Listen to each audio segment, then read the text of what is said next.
I'm really excited. I haven't actually gotten to ever do an event with Kirsty before. That's not true. We actually did a live event the first time we met, so bad example. I've never done a webinar with Kirsty before, but she was so kind as to fly all the way over here last year when it wasn't a pandemic and speak at Traffic Think Tank Live in 2019, the flagship event. And we've kept in contact and shared a lot of war stories about building, scaling, and operating agencies, and decided this would be like a cool thing to talk about.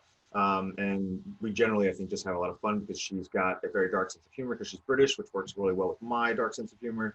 And so it should be a good thing. So the title, I can't take any credit for this title. Kirsty came up with it, but it is a great title because as she's mentioned, it's all of these sort of little bits, and the right way to think about them is like, we're making a casserole. We're just going to make an agency casserole, and it's going to have all of these ingredients, and you need to have the right ingredients at the right time, cooked the right amounts, sort of all in the right capacities to make it all work. And instead of trial by fire, which we'll talk about in a moment, these are at least some things that can help you do things the right way, do the right things faster, hopefully break or unlearn some bad habits, and we'll take it from there. So as Kirsty also had mentioned, if you're just joining us, this is going to be mostly talking point slides. It's not just going to be like a lecture. We want to present these ideas, sort of talk about our personal experiences. I think that's probably the best way to actually gain insight. It's like we're all in a mini mastermind for this, this 40 minutes or so that we have.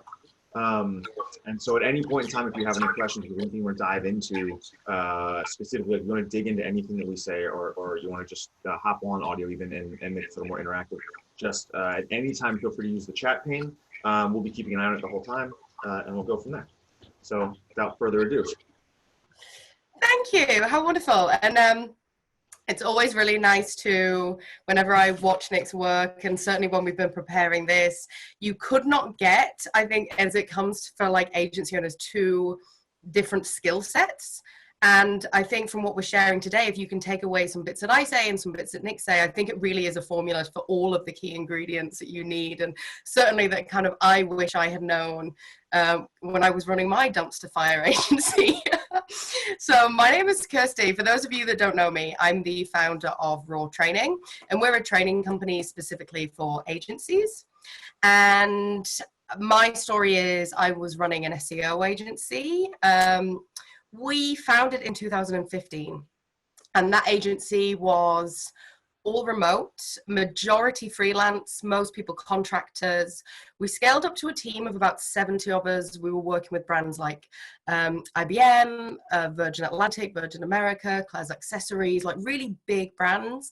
And the strategy for my agency was big projects, big budget, like really good teams. And I relied so heavily on the capabilities and the abilities of my team. And I really, because I was not yet at a stage in my business journey, and I'm sure like some of you will resonate with this, I wasn't yet at the stage of my business journey where I knew that I had to keep learning and I had to keep growing and I had to keep developing skills. So I knew that processes and ops was a weakness of mine. And so I was like, no, that's fine. I'll just keep going. And 4 or 5 years into it, we had a really good run, and if we were all remote. So if anybody ever has any questions on running a remote agency, especially now, then do let me know, because I learned so much in that time. But eventually, because I didn't have any processes, it started to fall apart. But the reason primarily it fell apart, and I think Nick's going to cover this, is because it relied exclusively on me. I was the face of the business. I was the sales machine. I was the brand, I guess. And I never really intended it to be that way.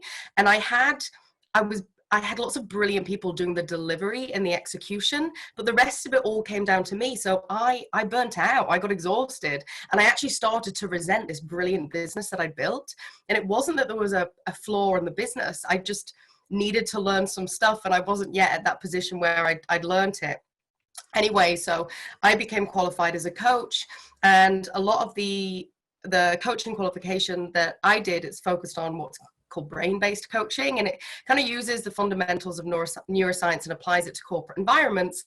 And I was like, shit, if I had learned this stuff, like whilst I was running the agency, it's game changing. Because when we talk about, you know, resolving conflict, when we talk about managing difficult teams, when we talk about getting feedback, making clients happy, all of these things that are so integral to agencies, we can learn them. And I think often in agencies, and actually maybe pop yes in the chat if some of this resonates with you, in agencies, what I think is some of the most important skills to scale an agency, not all of them, but certainly some of the most important skills is the ability to communicate and to persuade, because we can be amazing at our specialisms. But actually, if we're not, some good yeses, thank you. If we're not that brilliant at like convincing our clients that the work is good, that they should sign off the budget, if we're not really good at managing expectations and resolving conflict, if we're not good at empowering our teams and engaging with those people around us, ultimately the business isn't going to work, because agencies are people. And so I founded Raw Training because I was like, well, there's all of this research and these frameworks, and I'm going to share some of them with you today that can teach us how to do this. And we tend to just like expect people to intuit their way through it. And I think, you know, communication skills, managing clients, it's a lot of people's talents, but it really can and should be anybody's skill set. You know, we can teach this stuff, and it's actually not that easy to learn. But yeah, and I didn't even know these things existed. So I'm going to be talking about some of that today. So that's me, my background. So I haven't ran the agency probably for about 18 months now. But yeah, so I'm excited to dive in. That's the right one. There we go. Hi, so everybody, we've not met before or never talked, I'm Nick. I created a product last year that I sort of smoke tested in 2018 already. So I smoke tested this product that eventually became what I called 7-figure agency, and that grew into a larger product set, which is now Agency Builder, which will be launching August 25th. It's most of the same content. I've added a lot more templates and built a lot more information around resource management, utilization management, and more than anything, like using utilization management and resource planning as your main tool, as your main driver to create, sustain, and grow profitability.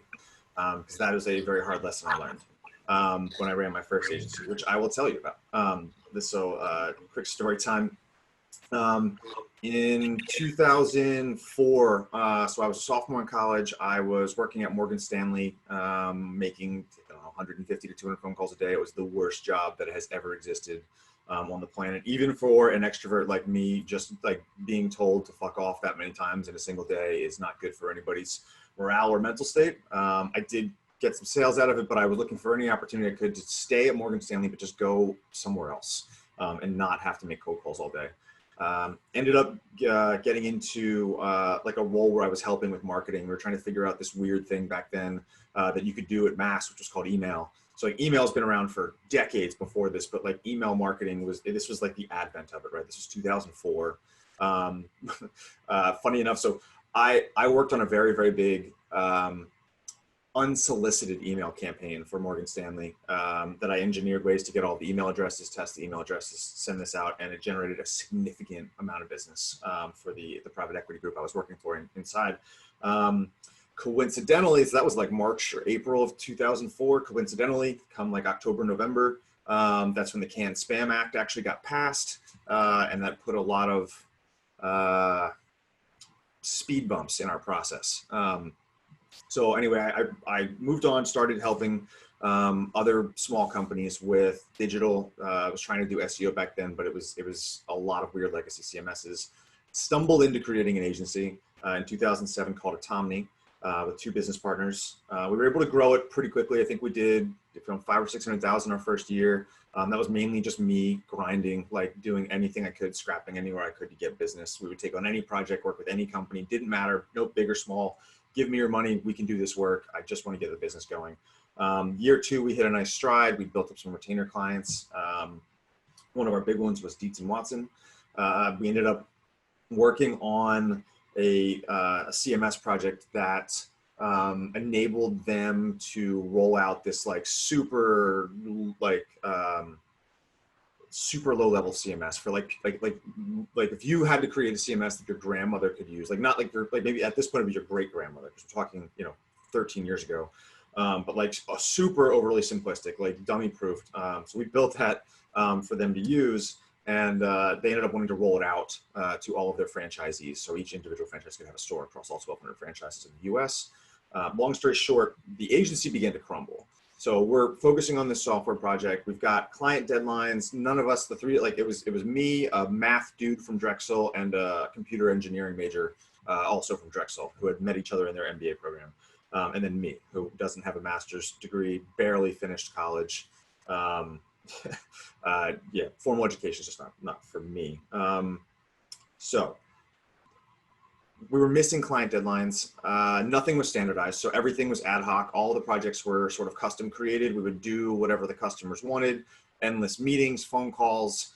Didn't track our time. Didn't bill really for time. Tried to bill for products. Anyways, it was going to hell in a handbasket very quickly, and I got wildly lucky, as I've continued to most of my life. I just got super lucky, and Dietz and Watson realized like it's going to cost way too much for them to license this shitty little CMS that we built.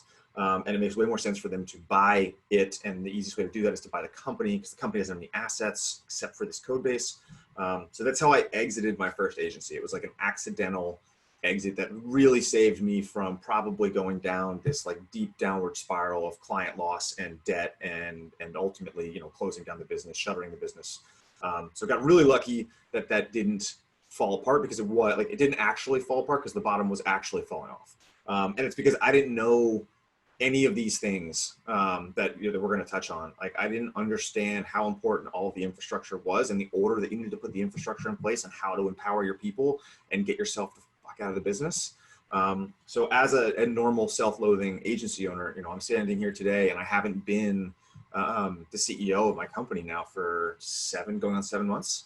And being out of the day-to-day operations, but continuing to own the agency, it's amazing to watch how many of the processes and things needed to be refined or continued to be refined to fit the way an actual production machine is supposed to work. And the way that we talk about it a lot within FTF is, this concept of the donut shop. And I talk about that with a lot of my coaching clients as well. Like it's, how much dough does the donut shop have? How many donuts can we make per day, per week, per month? And, are there donuts that are getting eaten we're not charging for? Are clients using up lots of hours? Are we spinning wheels on internal hours, internal research, internal communication? What hasn't been streamlined? What can be automated? Anyway, so I've belabored the point, but that's a lot of what I'm going to be talking about today. I'm going to let Kirsty actually take this slide because she took my version of this slide and she made it 1,000,000 times better, and I don't want to take anything away from it. Thank you. I love that thing of the donut shop. That's great. Actually, before we dive in, I'm just going to ask if you can pop in the chat for me. At what stage, let me think of an easy way to answer this in chat. So it'd be really good to know at what stage in your kind of agency journey you are. So for those of you maybe who have employees or a team, whether it's freelance or remote, just pop that number in the chat for me and it can give us a steer as to how we can best help you. And whilst we do that, because you were talking about exiting, Nick, for anyone, so I always talk about this very, very, very candidly. 6 years, team of 4. Thank you so much, Roger. 5 team members. Cool. Nice. So my agency was an absolute powerhouse. We were really high revenue. We were working at a profit margin of 75% because there was zero overheads, like zero overheads. We didn't have any office. Everyone was remote. Sometimes we'd like hang out and we'd, get things. So it was really, really good for a while. But eventually when I started to burn out, I started thinking about exiting, but I hadn't built a business that I could exit because it was just me. And so I kind of got quite lucky in the sense that there wasn't anything purchasable. We didn't have any IP, we didn't have employees, we didn't have any. So the only thing that people would have been buying would have been the brand, but the brand was all me. And I was the clients, yeah. But the way it kind of worked out is I had a moment where perhaps our biggest client was one of the big global car hire companies. We had the whole project and the contract was coming up to an end. And they said to me, they were like, hey, so we need to renew this. We're really happy with your work, but we need to renew this contract for another 4 years. And at that point, I was so burnt out. And I was like, 4 years? Can I do this for another 4 years? And so I got really lucky because I said no. And they basically bought the team. because that was all I had. That was all I had to sell. So I was like, I had a year fade out where I was like still kind of involved. But I think if anybody here is trying to build a business to exit, we don't have time for it today, but I can talk about what not to do. Definitely not what to do. Nick can definitely show you what to do. Because I was, at the time, I was so, and maybe this resonates with some people, when we first start running an agency, we have so much enthusiasm and we're so excited and we're not even really thinking about exit. And I know so many of my friends who run agencies and maybe they're newer to it. They're like, I'm building this for life. This is a lifestyle thing. I'm never going to want to exit it. And that was very much me. Pan to 5 years later. And I was like, get me out. Because we need at least like either a way to get out or at the very least a really good team so that we can step back. Because my big error, my big failing is I built a business that was me, entirely dependent on me as a person. Anyway, that was an aside. Thank you so much. 12 staff, 16, 15. Perfect. Okay, great. Okay, so we've got some nice, like big scaling, growing agencies here. So this will definitely all apply. So this is what Nick kind of identified as some of agency owners' biggest problems. The bits in blue is what Nick's going to talk about. The bits in yellow is more my remit. So, and I think for me, and this is to greater or lesser extents, you know, some agencies are really brilliant at the work, but perhaps not so good at communicating it. Some agencies have amazing processes, but the clients aren't that happy. So it all varies, but certainly what I found in my experience with the people that I'm coaching or when I was running agencies is there's always some of these gaps. So Nick, I'll let you talk about yours and then I'll talk about mine and we can dive in. So the main, so the idea coming off of the biggest problems here. So the first one I want to speak to is this idea around priorities. And if everything's important, nothing is actually important. And the only way you're ever going to be able to address prioritization is with a systems model. Funny enough, there's systems theory and systems model. The systems model is exactly what it sounds like. It sounds fancier than it is. It's just every single thing that is done the same way or every single thing that you're going to do more than one time. Whether you have to write it down or record a screen share, like just getting that into some format where you're able to see it and begin to break it down and note it and recognize inefficiencies. But you're like, I'm going to back up actually on that in a second, because before you even get to that point, there is some things that there's a specific framework that I like to use to do this. And it involves breaking it down similar to eating an elephant, which if you haven't heard, how do you eat an elephant? Very old joke, one bite at a time. So that was a really bad joke. Yeah, that was really bad. You thought it was going to be something about the trunk, though, didn't you? Anyway, so this is like an extremely streamlined version of how I approach prioritization, and I'm going to start with this sort of timeline, but I want to back into and I want to jump into a couple of these more specifically because I do have some good stuff that I'll sort of give you guys. So the first one is I use my calendar like a weapon. A lot of people talk about it as a tool. It is literally my weapon against people. I don't want to say wasting my time because that sounds a little mean, but people eating up my time or taking advantage of all of our most precious assets that exist, right? What I mean by that is so my calendar is public. If anybody here wants to see my calendar, you can all back, like it is public. It takes a little bit of course correction to let other people who want to schedule stuff on my calendar know, like, hey, by the way, my calendar is public. So, you know, if I've got a doctor's appointment, if I'm working with assistant and I have an enema that day, maybe just write doctor's appointment. Like there's definitely a little massaging around making sure that you manage a public calendar the right way. But the reason it's there is so everybody can see it. And so it cut this big portion out of my life that I'm really happy to never have to hopefully deal with again, which is, hey, what's your calendar look like? Or, hey, can we schedule some time? Or you know, the way this works is just, here's my calendar. If it's open, it's open. Suggest something on my calendar. So anybody can put something on my calendar. My team members, my business partners, friends and family, my life partner, you know, and she was very hesitant at first, and I probably could have done a much better job trying to get her into the groove as well, which is like, just check my calendar first. Like, you know, if you want to, because I mean, literally everything is on it. So everything in my weekends, trips, flights, I mean, every single thing. And the nice part about it is, if you want real free time, you want like actual flexibility to do what you want to do and like in your life, like in your day to day, schedule everything. It sounds completely unintuitive.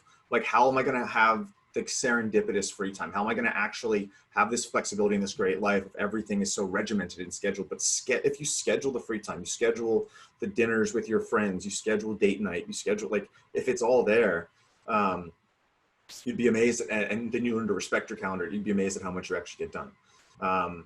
So one of my favorite things to do is, I'm trying to think the right order to explain this in is, so I usually spend Sunday afternoons just reviewing my calendar for the week. And it's all about getting into this cadence. I want to come back to talking about Mondays. So Mondays when I was the CEO are extremely different from Mondays now, where I'm just the head of strategy and the chairman of the board.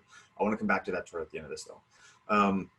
But the most important thing that I do when I look at my calendar is I try to schedule for what I call my big rocks. So if anybody here is unfamiliar with the idea of, big rocks and small rocks, it's a concept that was created by Stephen Covey. And if you take a glass jar and you put all of your small rocks in first, these are like, if you put your all of the, like, your admin meetings, your meetings with the accountants, the phone call with Aunt Mildred, all these other little things that you have to do in your life, if you put them in first, the big rocks don't fit. The big rocks are those big core concepts, the things that are going to make the biggest change or have the biggest impact in your business. Some people like to run big rock sprints weekly, monthly. I do them quarterly. So every quarter I'll reassess what my 3 big rocks are for that quarter. The 3 big rocks get scheduled first. If you put the big rocks in the jar and then you pour the small rocks in, the small rocks will fill all the gaps and you'll be able to do everything. But if you try to do the small stuff first and you don't prioritize the big stuff, you can't do all of it. It's one or the other. So the framework, I think, which is the important part for figuring out what those big rocks are is running what I like to call a delegation scorecard. So the way that you do the delegation scorecard is for 1 week, if you don't already track your time as an agency owner, which you should be, you should know where every moment of every day goes. And there's hacks for this. I refuse to use one of the click to start timers on my computer. Will never fucking use it. It feels like I'm in a George Orwell. I don't know why, I just hate it. So I use there's a really cool little die now called Timular. There's a bunch of these. There's easy ways for those of us that have massive debilitating ADHD like me to still track our time and be effective. But the way to run the delegation scorecard process is to record everything that you do, and it can be in broad chunks, but record your time for a week. How you spend all of your time when you're at your desk, when you're doing work, when you go to lunch, when you take walks, when you grab coffee, whatever it is. Write that all down. And then when you go back and go back a day later, give your day, after the week is over, maybe spend a day, Saturday, go back Sunday, categorize these things. Put them into categories that you can put labels on. Maybe for an agency owner, maybe it's team management, billing and invoicing, client communication. This is how much time I spend getting coffee. This is how much time I spend picking up checks and depositing them. This is how much time I spend updating our ledger. This is how much, this is all the time that goes just to email versus phone calls. Group them all together and then put them into a grid where you actually score them. And the scoring rubric is actually really simple. So in this grid, there's 4 columns. Left to right, $5, $50, $500, $5,000. What you're doing now is you're going to look at each of those groups, those labels, and you're going to say, if I had to pay somebody else to do this, which one of these 4 columns would it fit in? If I had to get somebody else to do this at the level that I would have to do it. And then everything that's on the left side, everything that you can pay people $50 an hour or less to do is shit that you should not be doing, really at all. I don't care how small you are. I don't care if you're a 1-person team. If you have any revenue coming in, you need to, the smaller you are, the more important it is to free up your time to work on the stuff on the right side of that grid. The stuff that you would have to pay somebody else $500, $5,000 an hour to do. That's the work that you need to be doing. And that's how you frame your big rocks. And then if you create your big rocks and you put those into your calendar first, everything else, especially if you don't allow overlapping scheduling, which you should turn on, everything else will fit in and will all still work together sort of harmoniously. It's kind of magic. So that's my process anyway for time management. That's how I prioritize delegation, group finite tasks together, and then separate them based on simplicity. Offer and growth engines more on the sales side, so I'll come back to that. Can I just jump in really quickly? Absolutely. Yeah. That's amazing. I'm over here taking notes. Thank you. That's so good. And actually, I wanted to share one thing that is a really nice thing when we talk about tasks and task management that we tend to forget is when we're planning our tasks, when we're figuring out a time and where our time's going, we tend to, as you were talking about categorization and labeling, I was thinking, you know, this is so good because one of the things that I teach my clients to do is to group tasks by output as opposed to just the task itself. So why are we doing it? Is it to, so for example, for me, if I'm like, you know, doing sales calls or replying to leads, for me, that's, you know, like generating revenue. And when we group it by outputs, the whole thing just is inherently more motivating. So when we know why we're doing our tasks and we can connect it to the output and the results that we want, so like delivering for clients, making clients happy, growing my agency. And so kind of like Nick said, and when you start to categorize them by the output, like what is it that you're trying to achieve? And then that also helps give a really good view of whether the time's valuable, should you be outsourcing it? But also it just helps kind of like motivate us, and I'll talk about motivation a bit later, but it seemed like a nice time to dive in and think about how you can start tracking your tasks by the thing that you're trying to achieve and why are you actually doing it? So we can keep connecting to that reason as to why we're here doing this in the first place. Thank you. Thanks, Nick. No pleasure. I wonder if I can actually, I just want to share something real quick. If I can, hopefully this will work. I meant to throw this in and I didn't, of course. So there it is. Cool. You can see my screen again? Yeah. Okay, perfect. So yeah, this is the talking about the delegation scorecard. Here's what it looks like. This is actually mine when I went through this, like as I was, you know, originally building out FTF, when I learned about this process and tried to apply this framework to designing my schedule. And then the important part here, like I was saying, you're mapping out your week, is the purpose of this is to actually figure out like what would make your ideal week. Design your ideal week with your big rocks in mind. And then after you have your ideal week, think even more granularly into your ideal day. Because the whole idea that we're building an agency, right, is really to engineer a lifestyle for us, whether it's a lifestyle business or you're planning for an exit, or your plan is to maintain, step out, replace yourself, which is what I'm doing, and just have sort of this venture studio. Whatever it is, it all starts with the why. And so these were mine. This is like, if I could do everything, like all the things that I would love to do on a daily basis, if I had a perfect life, these would be those things. You can see how I categorize them here: business, business, personal, personal, personal, personal. And then you guys can actually see, like, here's what I would consider a perfect week. So I designed my perfect week, and you can see my big rocks are in here, right? Like, so my big rocks are client strategy, strategic partnerships. I think those are the only two when I had this at the time. But you can see I fit all of the important things in here. And then again, to back that in, like, here's my perfect day. Perfect day would be, you know, from 6 to 12 in the morning, hit the gym, breakfast and protein, read, work on big rock number 1. 12 to 2, quick 50 minute bike ride, light lunch, maybe a salad, hit the shower, get back to work, 2 to 6, sprint again in big rock number 2. Another block of email, work on content creation, because that's one of always my big rock, you know, my big rocks. So big rock number 3, I need to research that before I work on it. Calls, dinner with my partner, then I work on my schedule, friend time, and finally read. So again, it's all about that big picture mentality, which I just think is you know, of critical importance if you're really going to consider all of the things. Whoops. Thank you for sharing that. No, my pleasure. I just need to get the share my screen. Whilst you do that, I'll just add. So one thing that I found is, and again, like, pop yes in the chat if this resonates.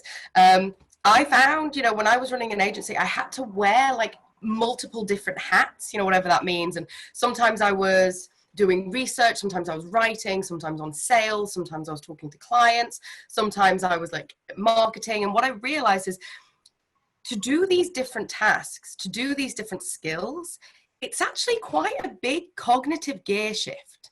You know, to go from like writing a blog post or coming up with like creative ideas or campaign ideas to clients versus having sales calls or pitching. And particularly when you're at that stage when you're growing, like we have to do all of this. So what I started to do was I acknowledged that, you know, some mornings I'd wake up and I'd like get myself feeling good, and I'd get myself when I was feeling like pepped and motivated, but I didn't really need that day because I was just writing, and actually it was better maybe to be inward.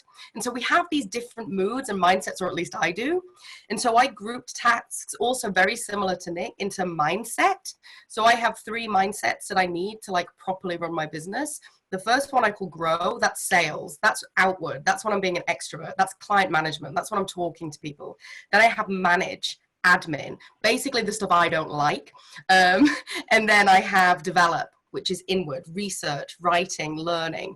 And I realized when I developed things by mindset, it allowed me to think strategically, think creatively, but not feel guilty because it wasn't real work.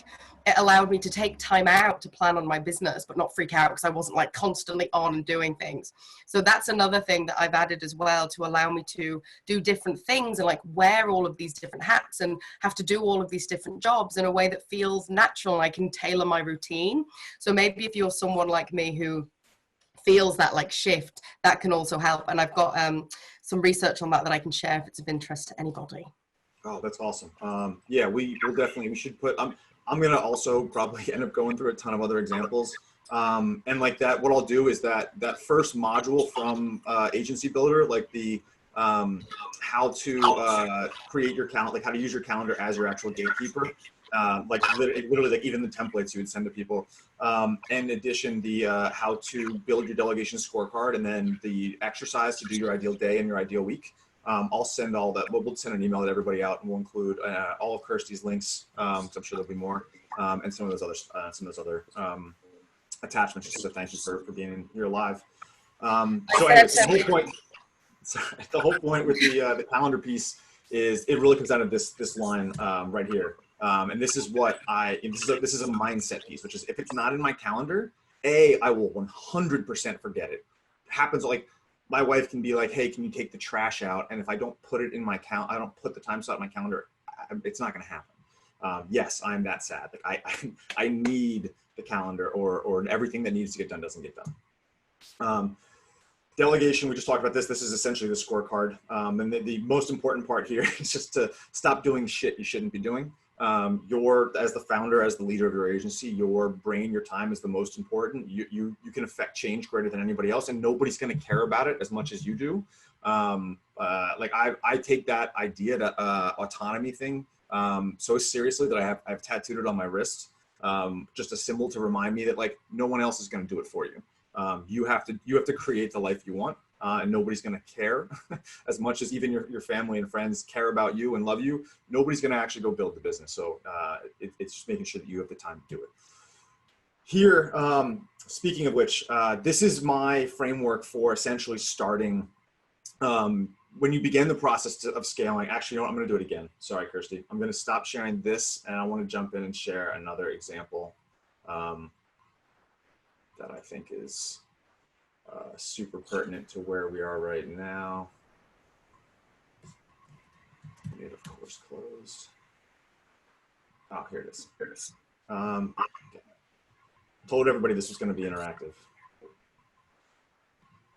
Okay, so this is another piece from Agency Builder, but what I want to talk about now is sort of this curve, right? Like of when things start to, when you start to figure things out. So this is a separate topic. This is a really simple project management style of how to use email to run Scrum. And this scales really nicely. But that's a separate topic. So like right now, if you guys are just getting started, for anybody who is, very early on, 1-2 people, you're likely here. You might have a business partner or somebody else who's running operations. You might have a specific contractor who, you've got on like a, 20, 30 hour a week, and then maybe you've got ad hoc ones, hence without alliance, but you're the centrifuge.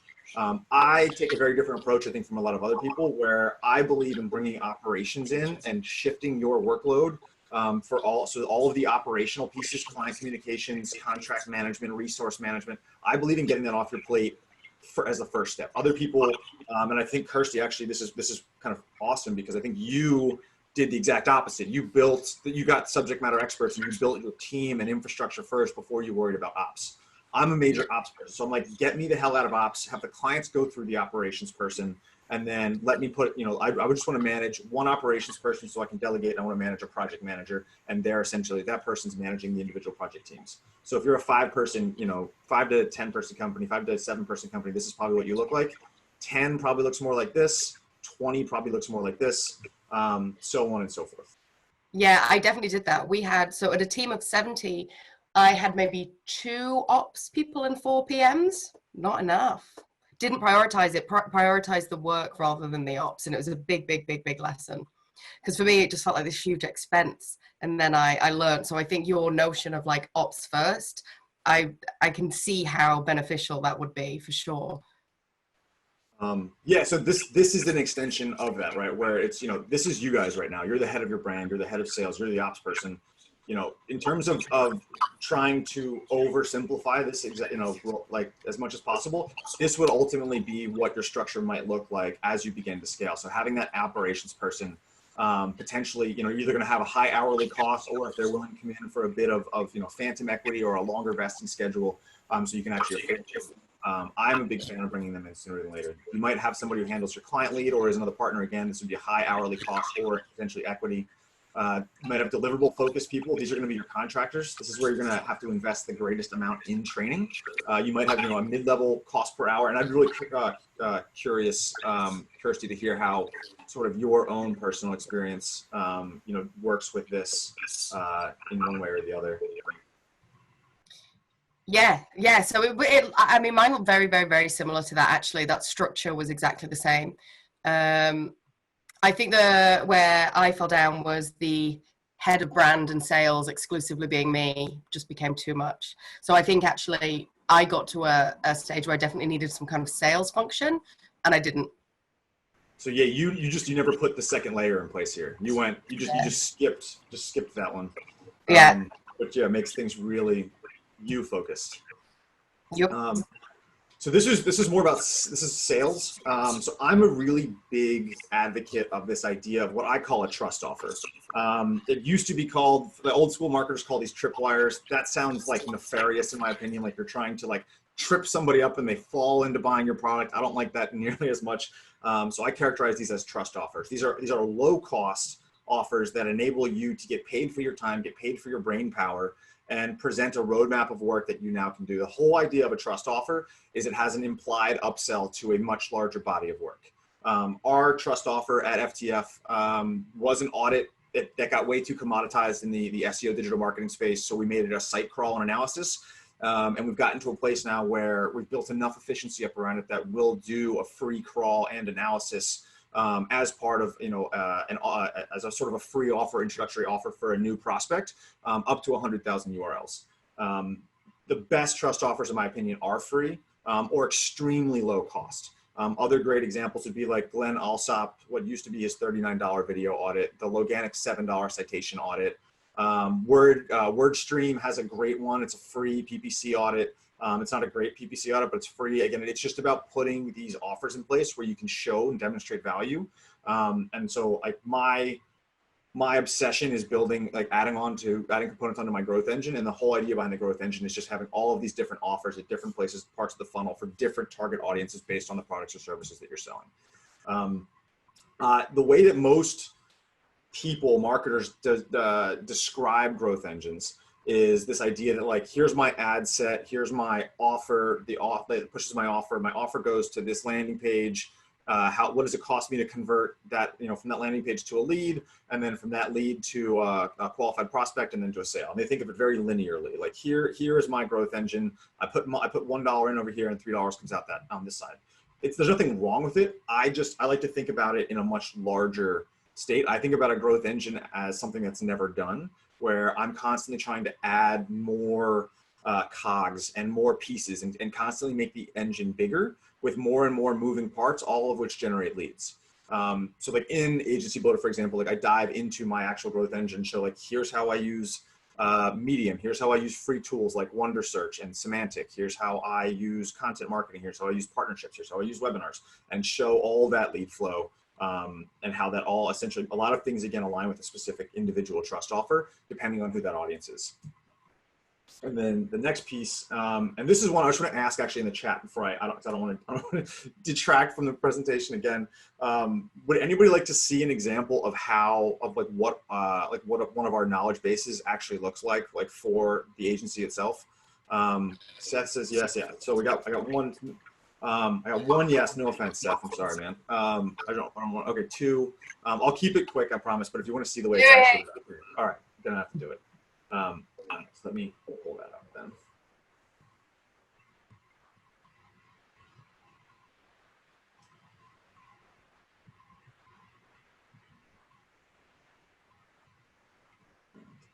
Okay. All right. So assuming everybody can see my screen, we're good? Everybody can see? Yeah. Okay. So this is an example of, we're in our Notion board for the agency, and these are our deliverables that are all completely processized, right? So the process constantly changes and gets improved, but the process is the same regardless of the size of the site. So these are the things that are essentially canned, where we know exactly what has to happen every individual time. One of my favorite examples is the WQA. So we can bring, a junior analyst in, sit them down, and the way that our onboarding, so we have client onboarding and employee onboarding. Employee onboarding is largely starting at this FTF workspace and running all the way through this list, sort of start to finish. But the end idea being, I can take somebody from no SEO knowledge to being able to run, one of our core deliverables, a WQA, in probably 2 to 4 weeks. Mixture of them reading through these individual steps. So like the way that we have to set up is all the documentation is literally, hey, here's step by step how you set up the environment for this individual deliverable. Here's how you have to turn everything on. Here's the logins. Here's the screenshots. Here's how you set up the site bulb crawl, literally piece by piece. And so what's really cool about this is this constantly gets improved. The way that we run our team and scale our team is that in order for somebody to get promoted, they actually have to go in and recreate this based on our current process, because our deliverables are constantly evolving. That's one of my biggest QBRs, or like my queen bee role within the organization, is to make sure that we always have world-class deliverables. So as soon as they're getting stale, or if we can find a way to make them better, we're constantly doing that. And then it's the job of the analyst who's currently running these deliverables or producing these deliverables to make sure that this gets updated to always show the latest version of what the actual deliverable process is. But this has enabled us to scale on like a whole other level in terms of being able to rapidly bring unexperienced talent in and get them up to speed to a place where they can be an individual contributor. Which just makes a massive difference. There's that, this, and this, and we're back, I think. No, now we are. Okay. Now we're back. Cool. So that was, oh yeah, so this was the 3x3 email. So I showed you guys a quick example. What it is it's an email that you can have. It scales pretty well, in my experience, up to around 30 people. At 30 people, it begins to break down a little bit, but the idea is it's an email that you have every member of your team send the last 5 minutes of their day. And it's really important that they do this. It's the very last thing they do. It's sort of when they stop working for the day. And you have them fill out an email that has three sections, and each of those sections has 3 bullets, 3 by 3. What are the 3 biggest things that they got accomplished today, or 3 things that they were able to finish? Do they have 3 questions? Up to 3 questions. What are they? And do any roadblocks they've hit? It's perfectly fine to have, here's the 3 most important things I finished for the day. I don't have any questions. I don't have any roadblocks. That happens plenty of the time. It's more so though, the idea that when you put your team in place and you begin to scale, you can have these groups. So like if you've got 3 individual contributors and a project manager, each of those 3 individual contributors send their 3x3 to the PM. The PM goes over all of them. So they're looking at 9, 9, 9, and it's their job to condense them all down into a 3x3 that you get. And then if they get promoted to the head of client services, you're still only getting 1 3x3 from that client services person, who then is getting 1 from their 2 project managers. Each of those project managers is getting 1 from all their individuals. Does it make sense? It scales relatively well until you're at least well into the millions of dollars in revenue, at which point you might have to look at some other communication methods. But in terms of simplicity, it is a really nice, simple strategy that works really well. This is another big one too. And this is more, I don't know if this is like me being like a fluffy millennial. I'm a really big proponent of allowing people to work when they want. and showing my team members that I trust them.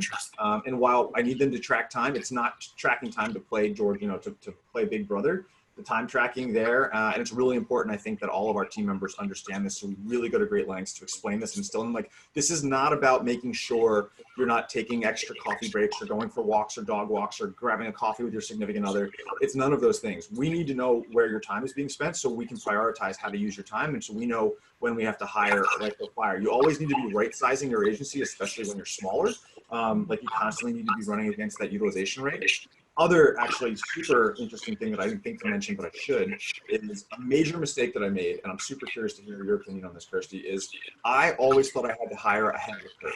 So we used to, like a couple of years ago, we would run, and as soon as we got over 80% utilization within a department, I would make a hire. And then we would be behind the 8 ball, we'd be down to 30% utilization with a ton of capacity, and it actually really hurt profitability. And what I learned bringing in much more experienced agency operators and creating a board is that your agency should always be running hot, in that you should always be running at or over capacity.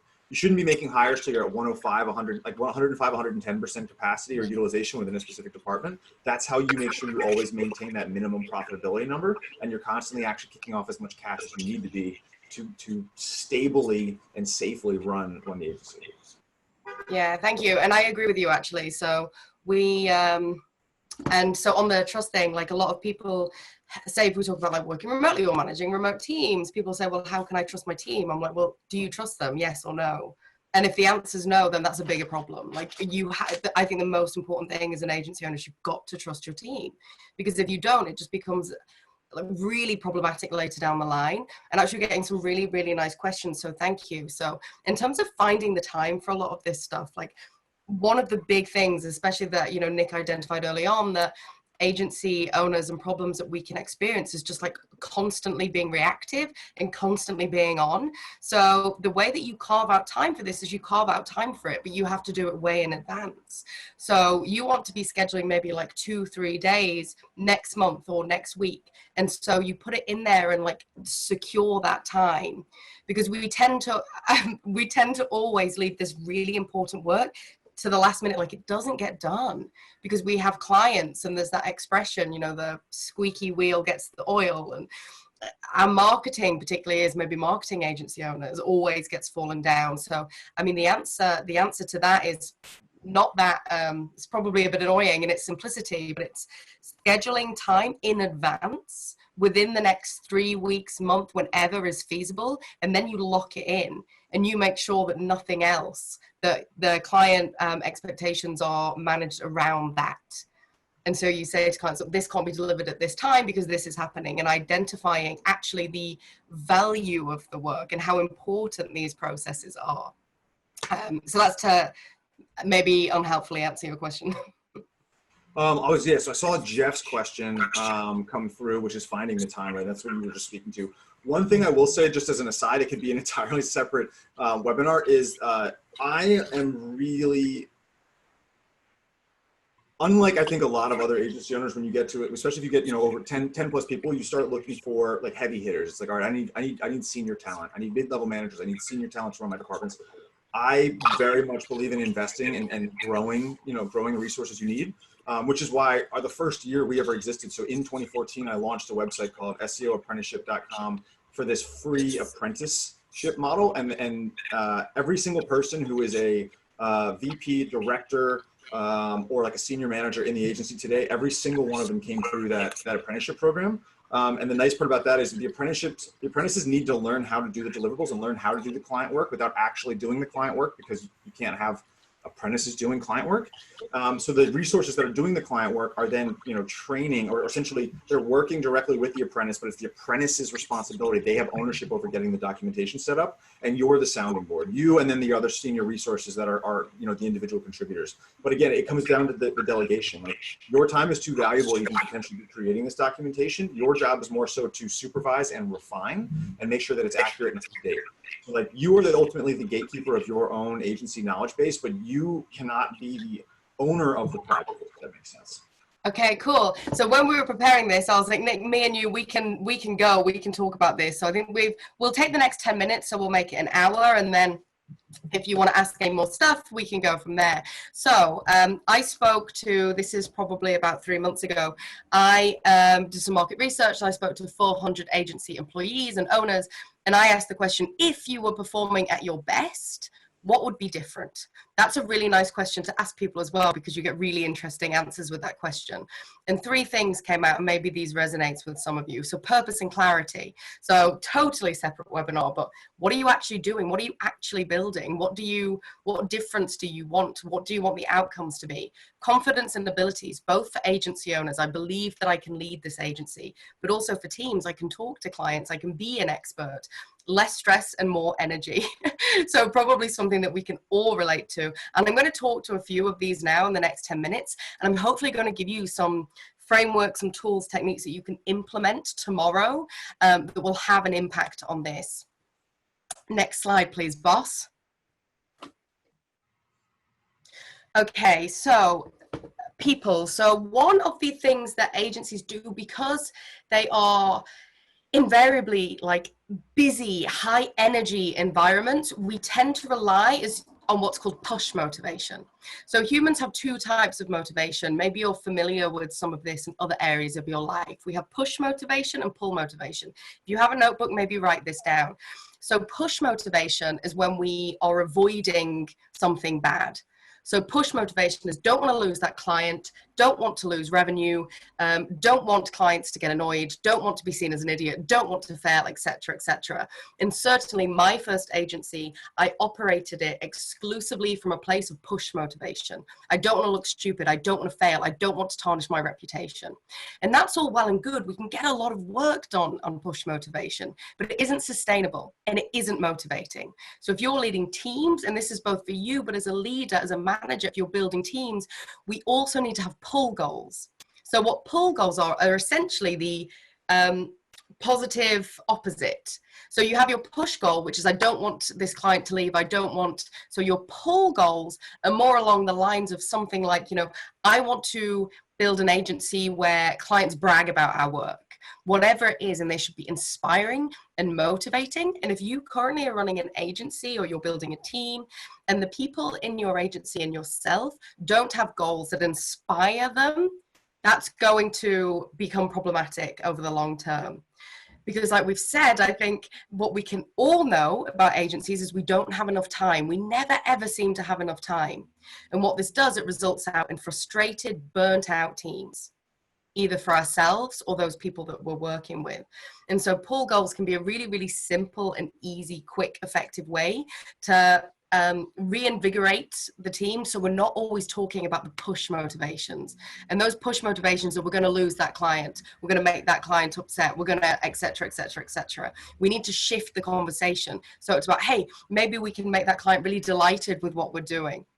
And this is abstract and semantic, but I work with Dentsu. I don't know if you know Dentsu, about helping them change their language from push to pull. And it had a significant impact on how positive people feel about their work, because language is important.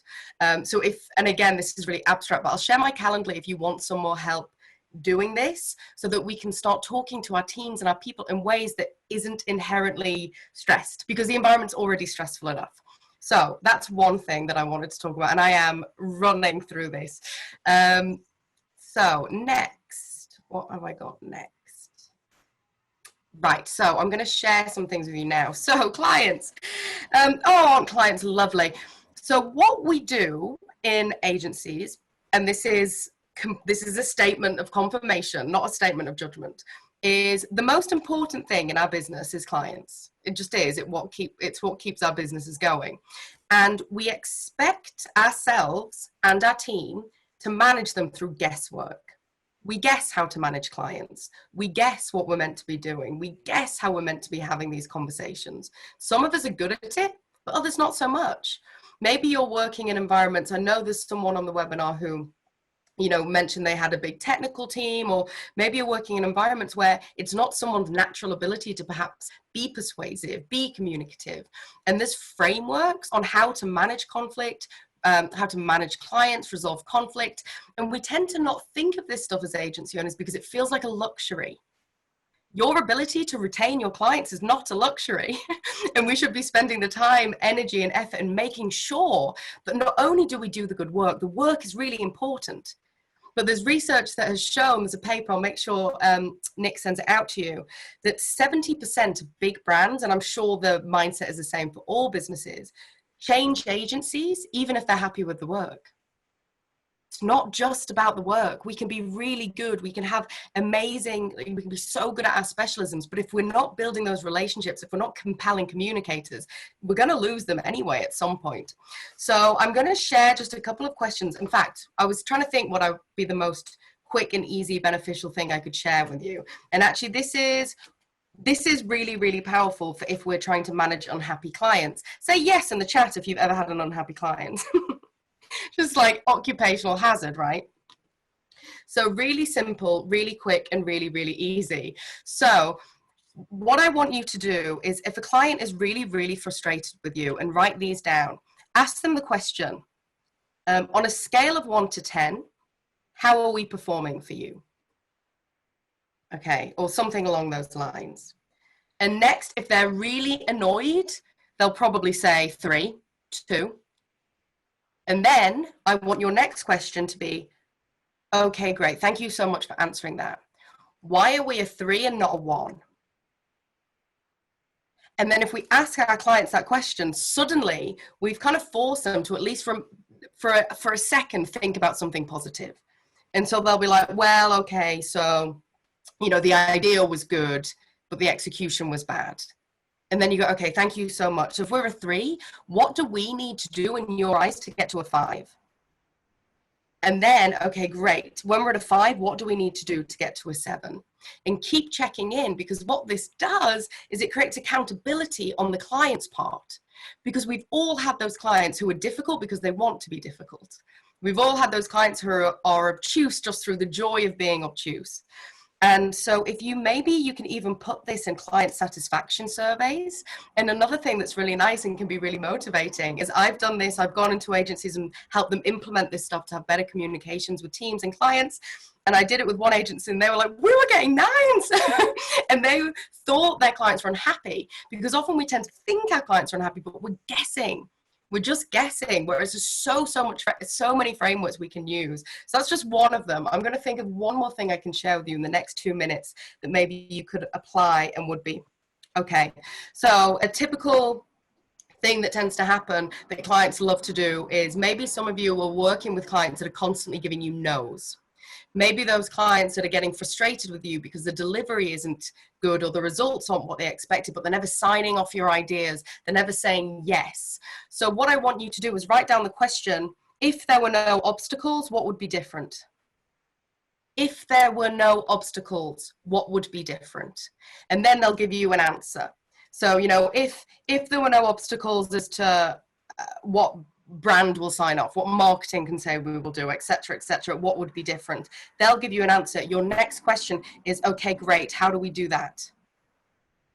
In 2 questions, you can completely, if any of you working with clients where you've got that stalemate, where nothing's getting done, in just 2 questions, 2 quick and easy questions, you completely unblock that. And so there's loads of frameworks, there's loads of techniques. Conflict resolution is another big one, but I think we're running out of time. So those 2 things, if you start applying those with unhappy clients tomorrow on a scale of 1 to 10, where are we? And then ask the lower number. Okay, great, we're a 4. Why are we a 4 and not a 2? And we can start to use that to have like much more powerful conversations with clients. And if you take some of this stuff and do some of the process stuff that Nick is doing, then you will have a like formidable agency.